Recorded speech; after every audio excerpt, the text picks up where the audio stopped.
In today's podcast episode, I am joined by Hannah Gill. I was literally recording modules, sobbing at like 2 a.m. and I'm not doing this. I've been able to build my business to fit into my life versus fitting my life around my business. One of the biggest things that stood out for me is there's no one right way to do things. And if I make a good amount of money, great. If I don't during this time, that's fine too. It'll still be there when I'm ready to come back. The struggle that you're currently in is probably where they started too. She just had her most successful launch, but not in a traditional way that you would think a launch would happen. I went from 6 to 22 and now it's evergreen. I already have more people enrolling. It's okay to dream big, but that what you're wanting, it doesn't have to come right now. So we dove deep into this story, and I'm honored to have Hannah on the podcast.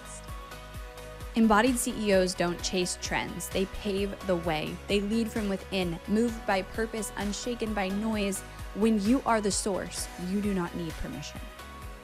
All right, welcome to the podcast. I'm so excited. All the way from Indiana. Yeah. Yeah, so this will be so fun. You've been in my world for about how long? A year exactly. July of 2024. Okay. Yeah. I remember when you jumped into the program and it was like a big decision. Yeah. So let's start with you a little bit. Give us some background on you and your business and your story, wherever you want to start. Yeah. So I'm from Indiana. My husband and I live there with our currently 2 children, third one on the way, South Central Indiana area. I've lived kind of all over, but that's where we have spent the majority of our life. We're both from there. As far as business goes, I never in my life thought I'd be an entrepreneur. That was never the plan. My plan was always to go to med school.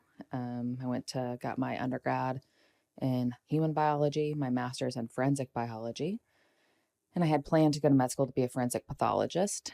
When I took the MCAT at the end of grad school, I was actually pregnant and didn't know with my first, and still at that time, my plan was baby's going to be born. I'm going to go to med school, like all the things. And then I had a very, very traumatic birth experience with him, and that changed absolutely everything. So that's kind of how my business started. Was I had a really bad birth and postpartum experience with him, and I got into childbirth education, birth work, and really was doing it more of as a hobby, I guess, like a side passion project, I guess. And then when I had my daughter, about 2.5 years later, I had a much different birth experience with her. And that's when I really dove into like the business side of things and went into Amy Porterfield's DCA program is kind of where I started it. Found that through Kylie and kind of started like the online portion of my business 3 months postpartum, still like in that postpartum fog. Started supporting birth clients in person. And then that's when I turned it into more of, I would say, an official business. But the caveat to that is I still work a full-time job. So I'm a Salesforce administrator for a biotherapeutic company. I work 30 hours a week now. It was 40 hours in the last couple of years. So I transitioned to that. So it's more of like a side business in addition to my full-time work. So, but I never thought I would be an entrepreneur. It was never on my radar. So it started from the passion. Like you had your first, you went through that traumatic experience, and then that's what kind of threw you into, okay, what was the motivation, I guess, behind starting the business? Yeah. So I was just so thrown off by my birth and postpartum experience. I had never really looked into like birth in any other way than just like you go to the hospital, you have your baby, like you take a birth class at the hospital and everything's good. And then after that experience, I started just diving more into like what happened, why did it happen, that type of thing. And I thought, I would really love to be a childbirth educator to really prepare more moms for the experience that I had. So I became a childbirth educator first. So it was really just that passion driven from my experience and wanting to help guide other moms through that. And I didn't really get into the online portion of business. It was all in person until the birth of my second. And I realized like I want to be with my kids more. I want to have that flexibility to be home with them more than I am now, really intentionally spend time with them. And especially after the birth of my daughter, when I started like the online side of things, I was so, so desperate to quit my full-time job. And I was just doing everything I possibly could, really trying to force it. It was a big, I guess, topic of argument between me and my husband for like 6 months plus. Because we just moved into a new house. We're about to have a third baby, those types of things, like all the financial aspects of me quitting my job. And I was just so dead set on, to have this freedom and the life that I want, I have to quit my job. And in October of 2023, I actually had put in my resignation, like in spite of what the discussions my husband and I had. And my company was like, well, what do we need to do to keep you here? And I was like, I want to work from home. I want to go into a different position. I want to work 30 hours a week. I don't want to work 40 hours a week. So I started doing that in January of 2024. But I still was just like working till like 2 a.m. every night on the business side of things after I got done with regular job and being with my kids and stuff. And I was just to the point of pure exhaustion and burnout, and basically had like a full breakdown in January of 2024. And I was like, I can't continue doing what I'm doing. My physical and mental health was just ridiculously horrible. And I had launched a program at that time, like an online program for doulas, and I was so burnt out. I was literally recording modules, sobbing at like 2 a.m. and I'm not doing this. I refunded everyone and just really had to like take a step back and adjust my way of thinking about things. So between like January and June of 2024, I just started like almost a pause on everything. And I was like, I need to reevaluate, figure out what I'm doing. And then in June of 2024, I was like, I'm giving myself till the end of the year to get forward progress in my business. And if I don't, then I'm just shutting it all down, because it's just not good for my mental health, not good for my family, in addition to my full-time job. And then I joined within the Embodied team and started seeing progress, and launched a new program in October 2024, and things have been picking up ever since, which is good. But I'm still at this place where, especially now with this third pregnancy, because I'm working less in my full-time job, I'm only working 30 hours a week from home, I've been able to build my business to fit into my life versus fitting my life around my business. So I'm just much more at peace with not trying to force myself to quit my job, because I had like this huge realization that if I had quit when I wanted to quit, it wouldn't have been enjoyable for me anymore, because I would have been reliant on the business for money. And right now I'm not. It's something I can do because I'm passionate about it, because I love doing it, and still have all the extra time with my kids that I'm wanting and making it fit. So I'm in this place of kind of wanting more ease versus force, and trying to like force all of it to work, and making it work for me instead of me working for it. I love all this. So your business started from passion, then you had, okay, I'm dead set on quitting my job. And then, so it was January of last year that you decided, oh, I might not even continue my business because I'm so stressed out. You gave yourself to the end of last year, and then you had some momentum. But it sounds like from when you and I were talking a lot and you were like working at Applebee's every night, like working there to work on her business, not actually working at Applebee's. But I always thought that was a cool story. Like you go there and kind of hustle at your business, but you found more of like a sustainable cadence with your business and your job. Is your goal still to leave your job? Can you say that? Can you answer that on the podcast? Yeah, I would say that that would still be a great thing for it to happen for me, but I'm not in this point where I feel like that has to happen to be happy with. You're not putting the pressure on yourself. Not putting the pressure. So if my business grows and I'm able to do that, awesome. If not, like I love the way things are right now. And as I move into like this pregnancy and postpartum experience, I'm just in this place of really wanting to be intentional with my children while they're young and not spreading myself too thin, because the business is always going to be there. People are always going to be having babies. That support's always going to be needed. But my kids are only going to be so small for so long. And I just want like these next, I don't know if it's going to be just my maternity leave or a year or whatever. But I just want to be like more intentional with them, which is kind of why I'm moving more towards having things be like evergreen, automated, not doing live launches like I was in the past. I actually just launched a program back in April, May-ish, with no live launch at all. And it was my best launch I've ever had. It was just like emails and like a couple social posts, and that was it. It was the biggest launch I've had so far. So Yeah, so we'll get into that too, because I want to hear the progression of launches. I love this because you really like, you're coming from a place of intention with this decision. It's not like, oh, I don't think that my business can be successful, so I'm kind of giving up and I'm going to stay at my job. You're like, where I'm at right now in my life with these young kids and pregnant, I'm intentionally making this decision that like this is how my business is going to fit in. And 5 years from now, maybe you will leave your job, or maybe it'll be less or whatever, and be able to go full time in your business and like carry that pressure of creating the income from your business. But you were like, that's not in alignment with me right now, with where I'm at in motherhood, which is really admirable. Because I think a lot of times you see people either like try to force it because they have this goal that they set of like quitting their job, and I get it, right? That's a dream.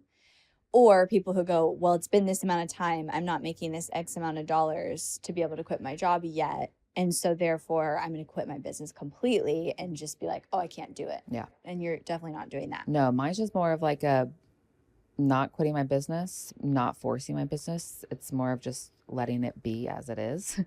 And it's there, but I'm not like moving forward for the next foreseeable future, however long that may be. I'm not going to be like making it my top priority. It's going to be there. I'm still going to work on it.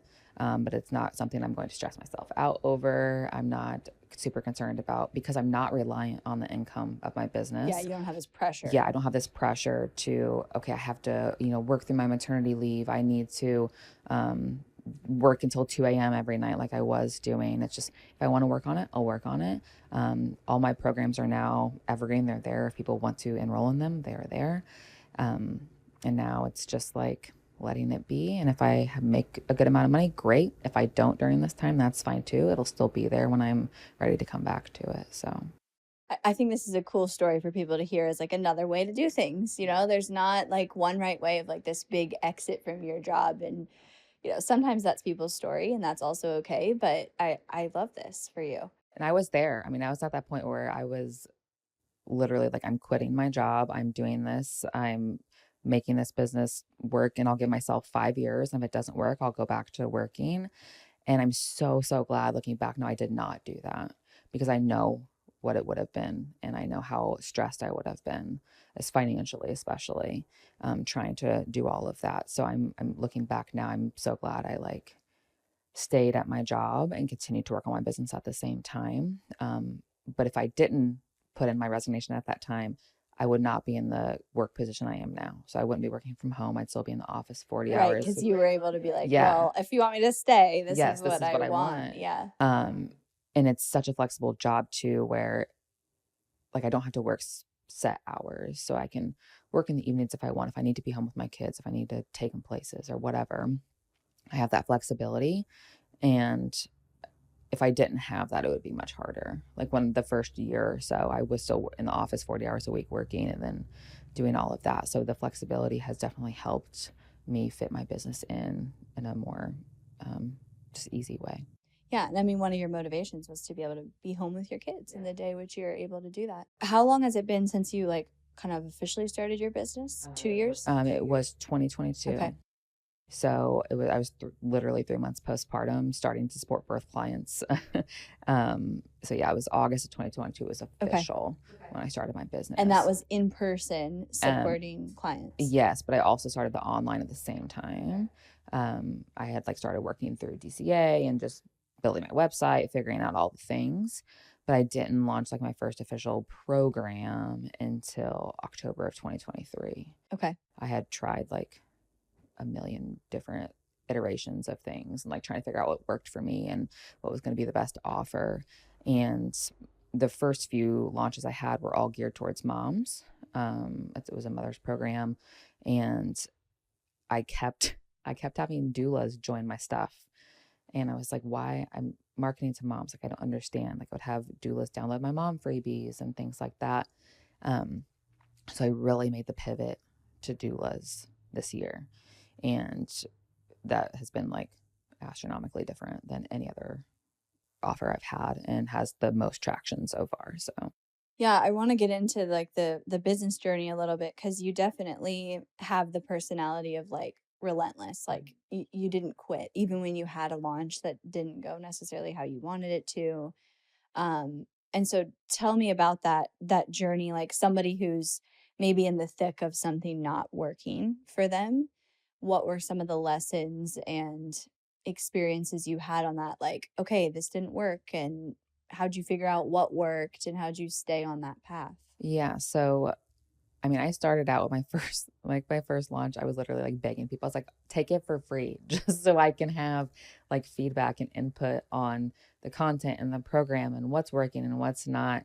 Like at my first like official like huge launch with like a webinar and all the things.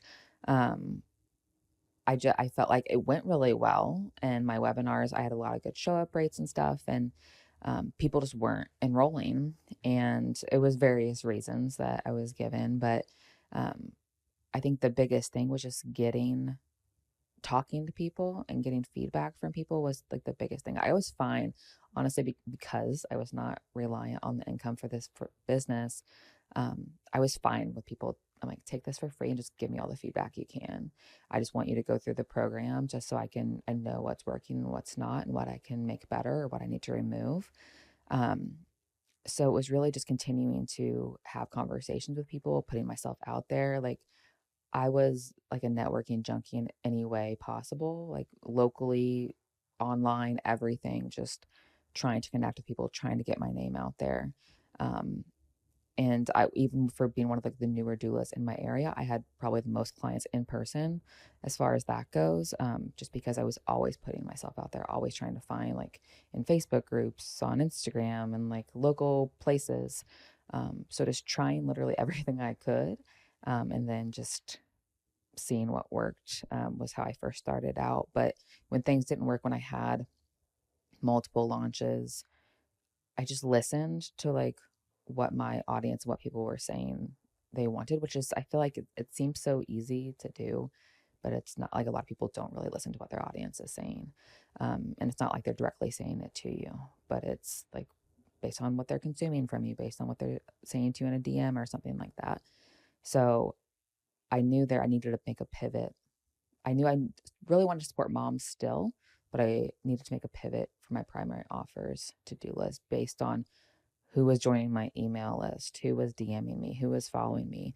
Um, it was always the doulas more than it was for the moms. So really just listening to what's happening instead of trying to force an offer that I wanted to make because I thought it was a good offer. Really just getting that feedback from people was like the easiest way. Yeah. I mean, that's that beginning piece that you talked about of like the networking and the going in Facebook groups and the trying a bunch of things, that's so key.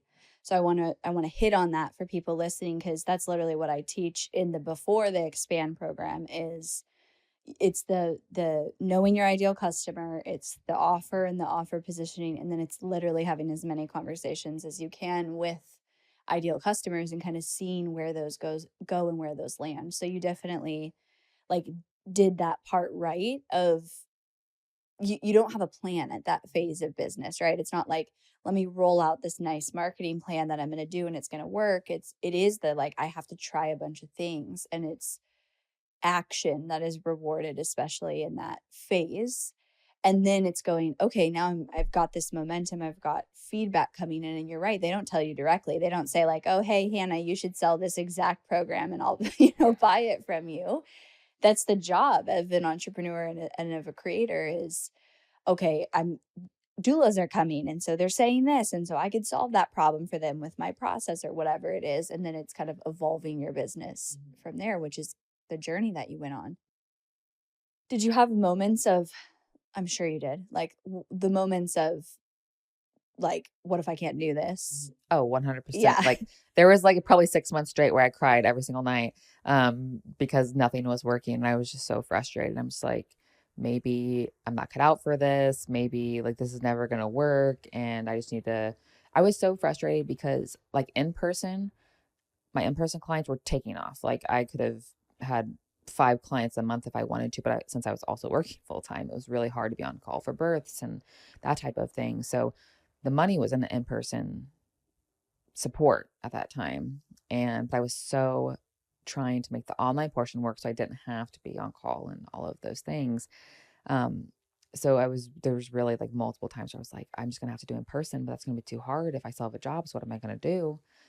And just I kept reading like other people's stories or listening to podcasts. And every time you see someone, you think, oh, well, it's working for them. So why isn't it working for me? But you don't always see like where they started. Like the struggle that you're currently in is probably where they started too. So yeah, I always thought like this is not going to work until it started working. And what did you like? What kept you going in those moments? Really just because I have such a passion for the topic and like birth and everything. I knew that no matter if it was an official business or not, I wanted to do it. And really just the motivation. At first, it was the motivation to quit my job. And I was like, I have to make this work because I want to quit my job.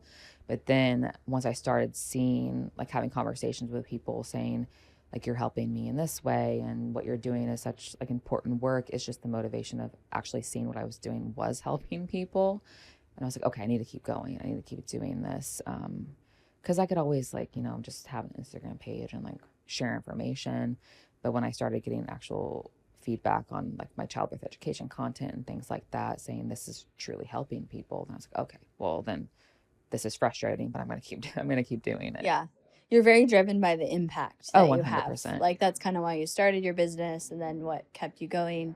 And then it feels like like for you, the personal side of like the freedom is like the secondary drive to your business, where for a lot of entrepreneurs, that's the primary. It's like, I want to make the money and there's nothing wrong with either. But you seem very driven by the impact you're having. 100% because I was my ICA. So because I personally experienced what I'm helping with, I think that makes it such a more personal connection and a personal motivation there, because I was there at one point and I want to help with that because I know the struggle and I know the trauma and I know how hard it can be to go through those experiences. And if any way to help anyone go through that is a motivation enough. So you joined Expand it was about a year ago. Yeah, you joined. So it was July. And talk to me about the changes you made since joining there to like have these successful launches and see that traction. Like what changes did we make in your strategy? And yeah, so I started out again. When I started, I was focusing on my program for moms, and I had what I would say is quote unquote a successful launch as far as like the process and everything like that. But it was still just like crickets with the moms. So I altered my strategy and decided to pivot to doulas. And that was where everything kind of took off, was from there, because it's not that it's impossible for me to sell my program to moms. I have people join it, just not in the quantity that I have doulas joining as well. I think sometimes, especially when it comes to birth, especially people that have experienced birth trauma in some way, there's always like a hesitation or reluctance, or they're just not sure what they need. They don't know in the moment what they may need or want. And it's just a very different audience, a very different customer. And I've pivoted my mom's offer to just accommodate them more in what they're needing. And yeah, but I ended up switching to doulas, and that's where everything kind of changed, because I knew that by helping doulas be more educated on VBAC and cesarean, I would still be helping moms, because those doulas would be helping moms. Right. So it would be I could technically help even more moms that way. So yeah, just pivoting to doulas was the big thing. And then it wasn't necessarily something that I was that I learned or was told to do because I chose not to do a live launch. I was like, I don't have the time and energy for that. I'm not doing I'm not doing that. I had just found out I was pregnant. I was like in my first trimester and I was like, no, I'm not doing that. I was like, oh, maybe I'll do a webinar or something. I had my webinar ready to go. I just didn't do it. So it was mainly just like an email launch. But I had worked up 2 years of building my list and building my audience through my podcast and Instagram and my following and everything like that. So I think just taking a different approach than what seemed like the right thing to do was kind of what helped me, especially for this most recent launch. So Yeah, so shifting the positioning, the messaging, even the ideal customer a little bit based on feedback. And I mean, it makes sense. It's like a doula can say, not that you can't sell to moms, like you said, but it's like for them, it's like a business investment, right? And so they're going to grow their business. So it's a little easier probably to get them to invest.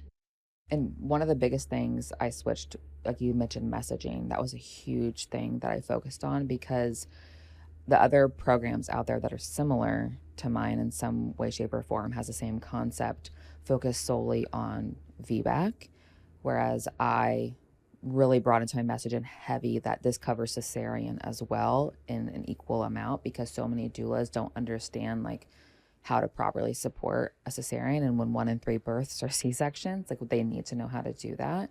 So my messaging focuses very much on this is a program for VBAC and cesarean births, not just VBAC, which I think makes the biggest difference because I've had multiple people comment on like, I'm so glad you're covering C-section as well as VBAC because not enough trainings cover that. So you got more specific kind of like Yeah. in the result and the outcome that you provide. So more specific in your messaging, even shifted the ideal customer.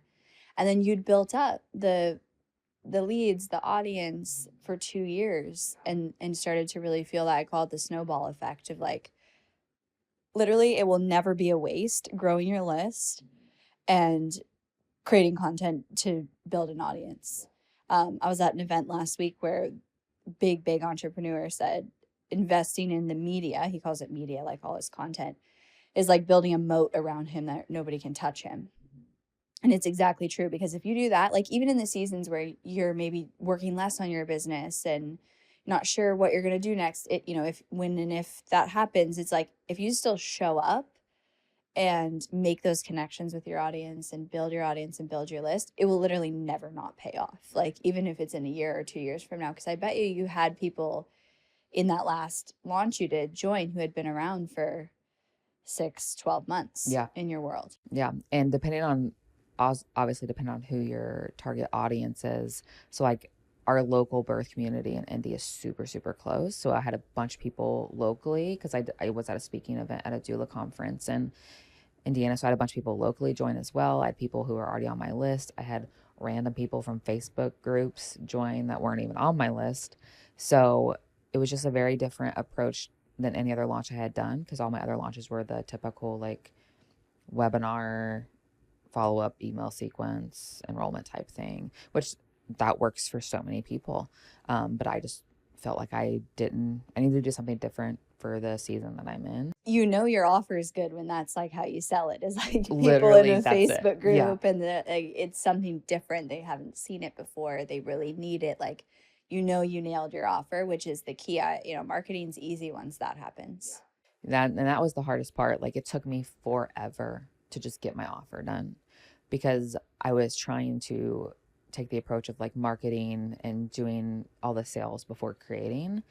But with my schedule and like working full time too, that made it so much harder for me. Like I needed to just get my offer done, like pretty much done for the most part, or at least part of the way done ahead of time. And then I had less stress and then I could just market it afterwards. So once I got both of them done, like for the moms and doulas, it just made it so much easier. And just something just clicked with my offer for doulas that just kind of took off. So I think there's something to say too for like your energy in that launch, like the level of like ease and just like, this is how I'm going to do it. And, you didn't have the force that you probably had in the past with a webinar, like this has to work and I have to get this many sales, which I get it. Like, people have goals and you want to hit those goals. But I think that makes a huge difference going into a launch with that energy compared to this has to work. And if it doesn't work, like, Yep. yeah. And it was the weirdest thing because I started it with, there was World Doula Week, which is like a national week. And I was like, oh, I want to do a giveaway for World Doula Week. Built my email list up like that. And like people joined the wait list based off of this giveaway that they entered. And then I emailed the promotion basically to that wait list, everyone that entered, and then put a bunch of social posts out. And then that was it. That was absolutely all I Well, did you've for got a my great launch. offer. I know. That was all I did for my launch. And like for comparison, so my first time I launched like my offer for doulas, it was essentially the same program. This was in January 2024 when I was sobbing and refunded the 6 people that joined. I had 6 people. That was a webinar live launch. I had 6 people enroll. My messaging, the content was the same, but my messaging was much different. It was focused on VBAC specifically. I wasn't really pushing cesarean on that. So basically essentially the same offer with different messaging, a different wrapping paper, I guess you want to say. Had 22 people enroll. So Wow. That just also is the power to messaging and positioning, because it's the same content, but just different wrapping paper. It went from 6 to 22, and now it's evergreen. So the first was a live cohort style. Now it's evergreen, and I already have more people enrolling. So That's incredible. What's the price point of that offer? $299. That's awesome. So, and I think one of the biggest things, because a lot of doulas are certified. So one of the biggest things that's approved for like 8 contact hours for recertification purposes, which I think is a big push because there's a lot of trainings out there where they don't get contact hours. They get the valuable training and information, but a lot of people want those contact hours too, which is helpful. But I think the biggest thing was just changing the messaging and really emphasizing different parts of the content. So. Wow. So how do you feel now? Like after that was in January, this big launch, No, or this was in May. oh, so relatively recent. Yeah. So now your intention is baby's coming. I'm going to turn this evergreen. Like, how do you feel now after having that success and like where your business is at? I feel just very like, okay, I know this works. I know this is a good offer, and it's there if people want it. And I use an affiliate model too. So I have affiliates for the program as well, which is helpful. So basically anyone that comes into the program has the opportunity to be an affiliate if they want to. And really now I feel like it's just word of mouth that people are doing, because a lot of people are like, oh, I have another doula friend who would be interested in this. I have some doula agencies that want their whole group to do it. So I feel really good that I finally have an offer that I know works, because that was the hardest part, was just like getting an offer that was good and that people wanted, and that was a no-brainer for people. And I feel like once you have that and it clicks, then it's just like, okay, now I just have to market it. Yeah. But now with baby coming and stuff, I'm moving into more of like I would say, quote unquote, passive marketing type approach, because I'm moving away from using social. Oh, you are. You're moving away from using Yes, social. Tell yes. me about that I've decision. always had a very We've talked about this because love-hate yes, relationship yeah. with social. After my first baby, I had postpartum depression horribly, and I deleted like all social media for like 5 months, and it was the best thing I've ever experienced. And I just don't care enough to like show up there. Like I went through a period where I was like cranking out content like reels and posts, and it just felt so like, I don't know.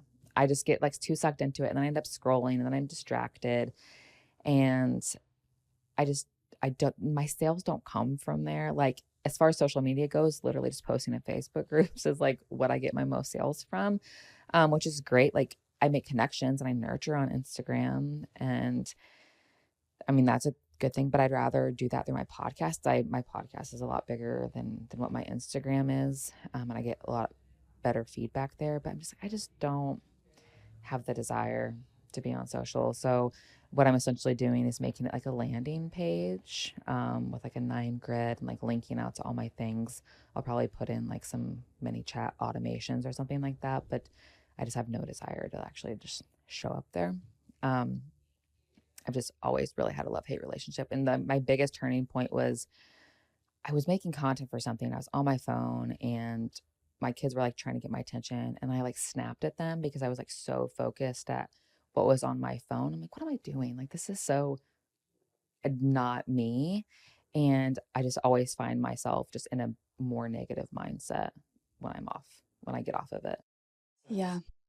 It is such a, man, I have this conversation all the time. I mean, I enjoy creating the content, but that line of like creating and consuming can blend so fast. And I hear what you're saying with the kids. Like, yeah, you can be focused and you're, creating some content about, something you want to inspire moms or whatever. And you're Yeah. like, and here I am, like, not paying attention to my kids. And we've all been there, like, as much as I'm intentional with that. Like, yeah. So I mean, I love how you're just like, this is what's in alignment for me and this is what's not. And you put yourself in a position because you still have your job where it's like your business gets to still serve your life and your values.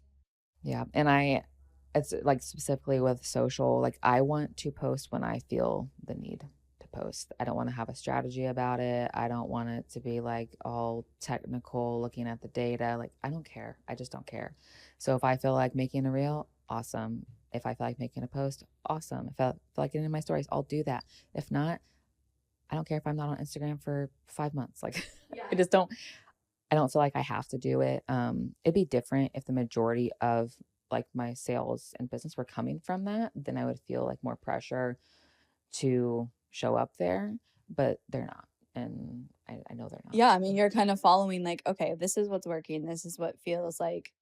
I think when you have that limited energy and time that you can put into your business too, which like kids do that, having a job and kids does that, it's like then you have to make sure that everything you put into your business is actually going to move the needle. Whereas, I think there's sometimes entrepreneurs and even I started right with kids. So it's like if you don't have kids and you're building your business, you've got 12 hours a day that that you can just kind of like try a bunch of things. And again, there's nothing right or wrong, but when you have limited time and energy truly to put into your business, you've got to be like, this better be moving the needle or I'm not doing it. And I think that has been one of the like biggest blessings that I thought was like a curse for me, because I've had to narrow down to like, what are the absolute necessities that I need to work on to make this business work?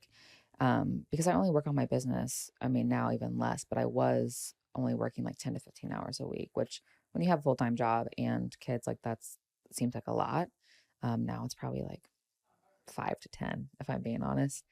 So like the biggest part was just making the offers. That's where most of my time went, was making my offers. But now that those are done, it's like a big time chunk is gone. So I knew like I had to only focus on what was necessary. And when I first started, I was trying to do anything and everything I possibly could.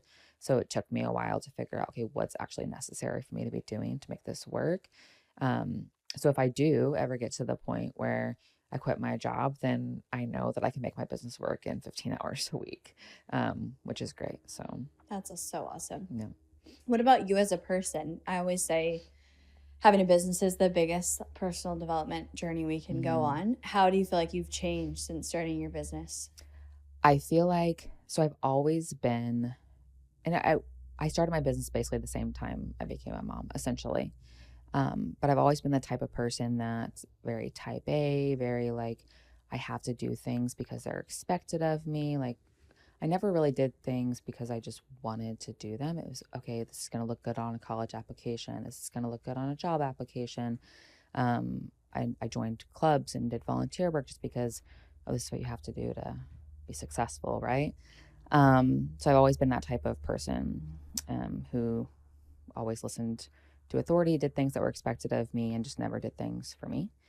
And basically, since not just motherhood, but business in general, I've just learned that I don't have to do that anymore. I want to do things because I want to do them. And what my definition of what you would say success would be is more like internally motivated now versus externally, because it was always just checking off boxes for other people, and that external success and people thinking highly of me and that type of thing. So I've definitely become much more like relaxed than that, but I want to do things because I want to do them and because I'm looking to myself for the success and approval versus other people. Not like it sounds like external achievements is what kind of drove you for a lot of your life. And then you had the breakdown in that January of like refund. And I feel like so often we have to have those moments of the I guess rock bottom, or like hit those points where then we're like, okay, I'm gonna do this a different way. And you kind of had that experience of like chasing those achievements so hard that, I mean, you can only for so long work a full-time job, have young kids, and spend 15, 20 hours a week on a business. Yeah. That's a lot. Because I'm always the type of person that if I start something, like I need to finish it, and I need to finish it well, and I need to do it like perfectly. And at that point, I like, my main concern was like, what are other people going to think if this fails? Like, I've tried this. And that was another big thing, was like, if I quit my job and it fails, like, that's going to suck and that's going to look horrible on me. But now I don't care. I just do what I want to do because I want to do it. And it doesn't matter what anyone else expects or thinks I should do. And I just do what feels right to me in the moment, even if it's not like what the norm is for other people. So what would you go back and tell Hannah 3 years ago? Oh gosh. That it's okay to dream big, but that what you're wanting doesn't have to come right now. Like, there's time for it. There's still time. It may come in 2 years. It may come in 5 years. It may come in 2 months. But I was just under the expectation of like, if this doesn't happen now, then it's never going to happen. And now I know different, that it will happen on its own time when it's meant to happen. So not trying to make it happen all at once. Yeah, and appreciating the journey and the process a lot more than just focused on that kind of destination. Do you still feel like you have this big dream of having a big business and leaving your job, or are you like unsure on that? I would say I'm more unsure on it than I was before. I never want, like, it's because I know now, I feel like there's more freedom in having like the extra side income with like my current job. Like, if my business could just pay for some extra vacations every year, I would be 100% happy with that. Like, if I could take a few extra vacations with my family, because especially right now in this season of life, there's nothing more important to me than just being with my family. And if that means that a business, like growing a business so large that it takes away from that because I'm so focused on that, I don't want that. So I'm very unsure, but I'm not like set in stone either way. I'm just open to whatever happens, and however that growth comes. So yeah, I love it. I mean, you're very aligned in like where you are in this season with your kids and as a mom, and then what that means for what your business and what you can put into your business. What would you say are like the biggest lessons business wise you've learned as an entrepreneur, like in terms of the marketing and the actual like tactics in business, if someone's listening and like they're newer? Yeah, I would say don't be so dead set on doing something a certain way just because like a mentor or coach told you to do it this way. One of the biggest things that's been helpful for me is having mentors and coaches, but having multiple in a way that fits what you're wanting and not just following the exact strategy that one person gives you, because that may work for them, that may work for you in a season, that may not work for you all the time. So be willing to try different things to see what works best for you and your business, because it's not going to look the same for everybody. But also not just trying different things like in a haphazard way and trying it once, like, oh, that doesn't work, so it's never going to work. So try different things, but try them multiple times too, if that makes sense. Not being afraid to try different things and not being afraid of something not working. Because I feel like the quote unquote failures or the things that don't work are the biggest lessons to get us to something that does actually work. So just not being afraid of just trying everything you can. Yeah, it's so true, especially in the beginning, trying a bunch of things, like trying to fail. I say, like, I don't think you can actually fail to that term of what people think failure is, but trying things and not having them work is how we learn and how we get the feedback of what will work and what doesn't work. Yeah. Because one of the, like, a big thing too, like I could have done another webinar launch for this launch back in May, and it could have turned out completely differently. Like, I don't know. I won't know because I didn't do it. But if I would have just kept going with what I thought was the right way to launch something, then it could have ended up way differently. And I did what felt best to me at the time, regardless of what other people were telling me to do. So that is such an important part of business. And that's like a big theme in my events and retreats is like, you already know, you have the answers. And when I look at, I interview on here, like really successful business owners, and most stories start with, I broke the rules. I did what people said wasn't going to work. Like I went against XYZ and then created the success. But yet, so many of us, myself included, you can get caught in this trap of like, let me chase what other people are saying is working. And I need something outside of myself. And while, yes, like absolutely having mentors, getting perspective is so valuable, you still have to run it through the filter of, is this going to work for me? Is it in alignment with me? Is this setting me up for success based on my skills and what I know works? And for you, like you've got this unique in-person kind of edge to your business and the Facebook groups and the community. And so following that led to a super successful launch, whereas trying to force like it has to be a webinar, it has to be this type of a live launch wasn't working for you. yeah. And I think also like when I first started out, when people were talking about transitioning from a full-time job to a business, it was like, give yourself an end date, give yourself 6 months or a year, whatever that may look like, and set a date on the calendar.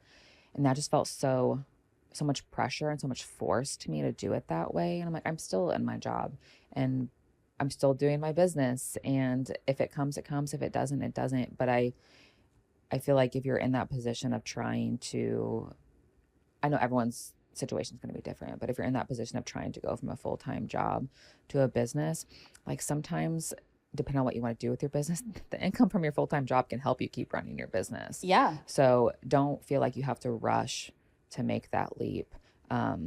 Unless you just have like a ton of capital behind you to start your business or something. Yeah, I mean, that's a lot of people's story. Even Mallory, who I've featured a lot, she was waitressing tables when she started her business for a while. Like even after she didn't still like need the money, but just to not have the pressure of my business now has to carry all of my bills. She kept doing that and then built up her business to when she's like, I kind of wish I quit earlier, but I like stayed doing that for a while. Yeah, and like, there's no one way to do something. There's no one way to start a business. Like, and I love doing these interviews because every story is unique. And then there's this success that happens from all of these unique stories. And like, there's common threads and there's principles and things that I feel like most people do, but there is no one right way. And we take it so serious and we think like, there has to be this right way. And that's our brain trying to protect us and keep us on the right path as a logical person. But yeah, like there is not a right way to do something. Yeah.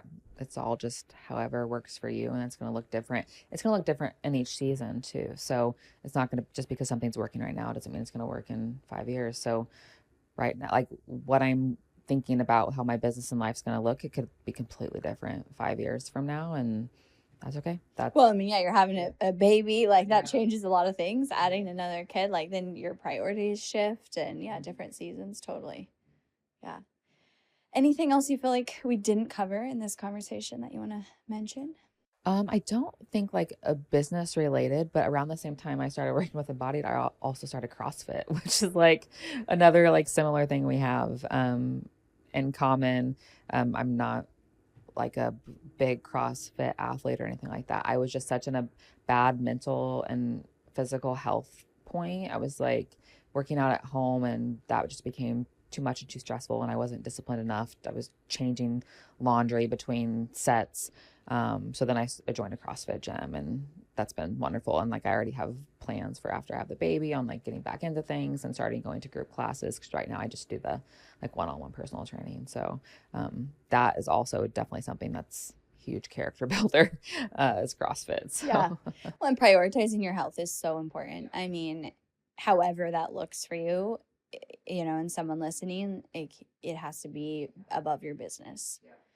Because, when you're a parent and when you grow a business and then you have a following, I think it's a responsibility that you take care of yourself mentally, emotionally, physically, so that you can actually show up the best version of you. And it's like, I get it. It's easy for that to be the thing that goes, unfortunately, for people, but that was the first thing to go for me. I was focused on work, my kids, and then my business. And I was up until 2 a.m. every night. I wasn't sleeping. I was eating crap because I was just like grabbing whatever would work at the desk or at Applebee's or whatever. And I was like, this is not okay. Like, okay, I'm working on my business a lot. I'm cranking out content, but I feel like crap.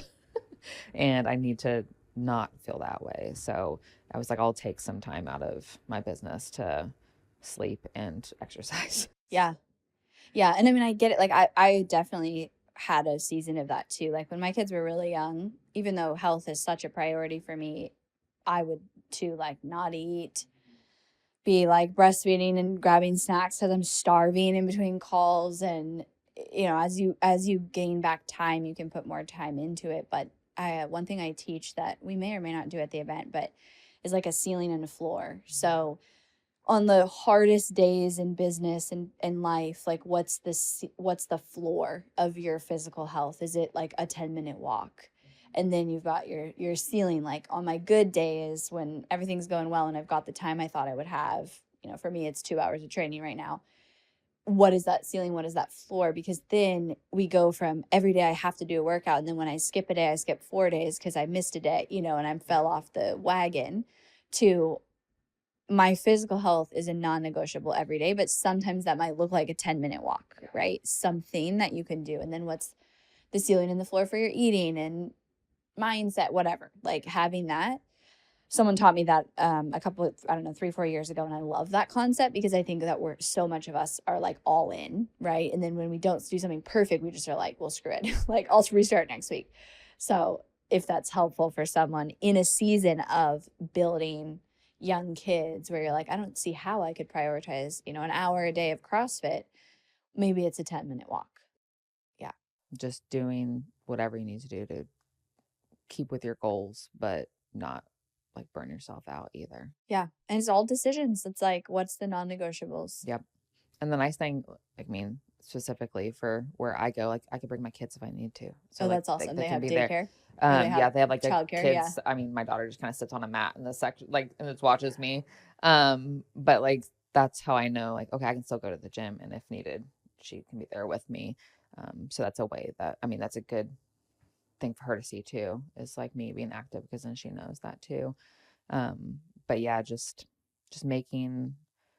intentionally setting all your priorities in a good order for whatever aligns with you and your family is so big. And for me, my family is number one, and then everything else comes after that. So yeah. And you're embodying that for sure right now, which is so beautiful. Like, you really are in alignment with that, with your actions. 100%. Yeah. And it feels very just like I'm breathing. I feel that energy from you, like just way more. Yeah. Just appreciating the now and where because you're I at. know in several years my kids are probably going to not even want to be around me.